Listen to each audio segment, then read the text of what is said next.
수능 시험이 3달도 채 남지 않은 가운데 다음 달부터 주요 대학의 수시 모집이 시작됩니다. 수험생들이 어떻게 준비하는 게 좋고 또 주의해야 할 점은 무엇인지 알아봤습니다. 우선 대입과 관련된 주요 일정이 8월과 9월에 몰려 있는 만큼 일정에 대해 잘 숙지하셔야 합니다. 8월 24일부터 수능 시험 원서 접수가 시작됩니다.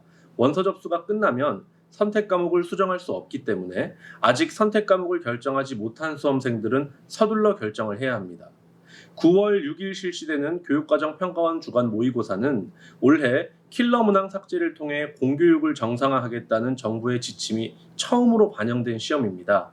그래서 올해 수능 시험을 예상할 수 있는 중요한 지표가 될 것으로 보입니다. 9월 11일부터 15일 중 3일 이상을 4년제 대학 수시 모집 원서 접수 기간으로 지정되어 있습니다. 대학별로 원서 접수 기간이 상이한 만큼 접수 기간을 잘 확인해야 하며 수험생들이 이 기간 전에 미리 담임 선생님과 상담을 통해 자신의 지원 전략을 수립하는 것이 좋겠습니다. 많은 학생들이 단순히 전년도 합격 커트라인을 보고 자신의 합격 가능성 여부를 판단하는데요. 올해는 3가지 변수를 고려해야 합니다. 먼저 대학의 선발 방식 변화를 고려해야 합니다.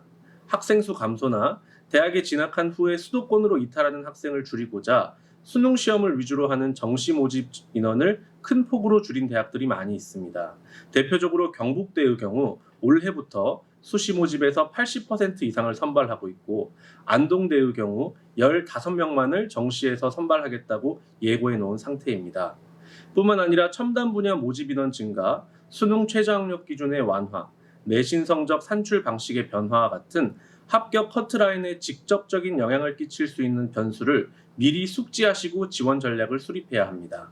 두 번째로 N수생 비율 증가를 고려해야 합니다. 올해 재학생은 전년도보다 2만 명 내외로 감소할 것으로 전망되는 가운데 N수생은 전년도보다 큰 폭으로 증가할 것으로 전망됩니다.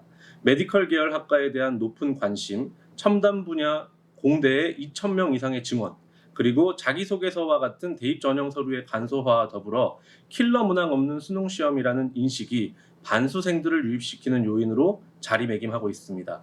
실제로 9월 모의고사 접수자 중 졸업생은 21.9%로 전년도 18%에 비해 12,000명 이상 증가하였습니다.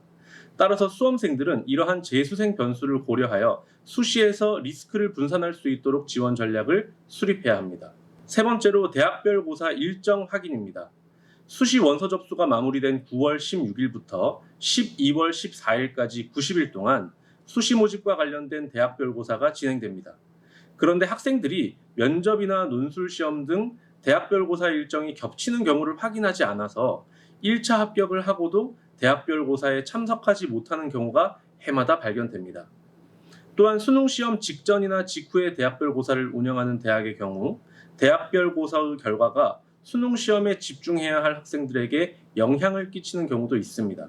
따라서 수험생들은 대학별 고사 일정을 고려하여 지원 대학을 선택하시기 바랍니다. 무엇보다 중요한 것은 자기 자신에 대한 믿음입니다. 시험이 다가오면 잦은 모의고사로 자신감이 떨어지게 되고 우울과 불안을 호소하는 학생들이 늘어나는데요. 오늘 틀린 문제는 수능날 틀리지 않기 위한 예방주사라는 마음으로 자기 자신을 믿고 나아가야 합니다.